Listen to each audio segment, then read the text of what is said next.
bitume et les pavés, ça les connaît.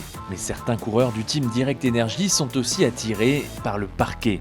C'est le cas de Bryan Coquard, vice-champion olympique d'Omnium à Londres, ou encore de Thomas Bouda. Du haut de ses 21 ans, le jeune Bordelais compte déjà un titre de champion du monde sur piste. Ce jour-là, dans le Vélodrome national de Saint-Quentin en Yvelines, Thomas s'entraîne pour renouveler l'exploit. Allez. Avec ses coéquipiers de l'équipe de France, l'entraînement est intense. Thomas flirte avec les 70 km/h pendant presque 1 minute. Des séances lactiques qui visent à favoriser le développement musculaire. C'était difficile, hein. C'est pas la journée qu'on préfère, souvent le lactique. Souvent, il y en a beaucoup qui vomissent, donc bon. Après, il faut passer par là si on veut vraiment progresser, c'est une des meilleures séances, quoi. En ligne de mire, la dernière manche de la Coupe du Monde de cyclisme sur piste qui aura lieu quelques jours plus tard à Hong Kong. Avec à la clé une qualification pour les Jeux Olympiques de Rio.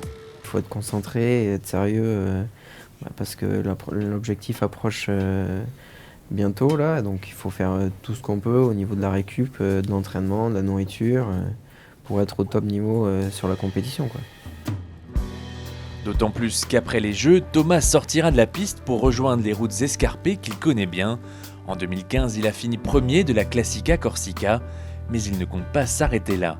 Cette année, j'ai l'ambition de briller sur les Jeux sur piste, mais après, à terme, ça sera sur la route que je consacrerai la majeure partie de mon temps et j'espère m'illustrer sur des courses comme le Tour de France ou comme ça à l'avenir. Si la piste reste une discipline à part entière, elle n'est souvent qu'une étape pour ces coureurs qui rêvent de grand air. Le staff de l'équipe voit d'ailleurs la piste comme un moyen de progresser sur route.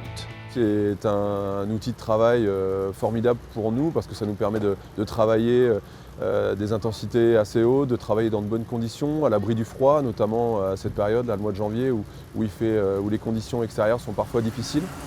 Donc pour nous, c'est tout bonus. Ouais. De la piste à la route, il n'y a souvent qu'un tour de pédale. Un tour que Thomas Bouda va devoir réaliser avec succès pour retrouver la route avec, autour du cou, peut-être une médaille olympique.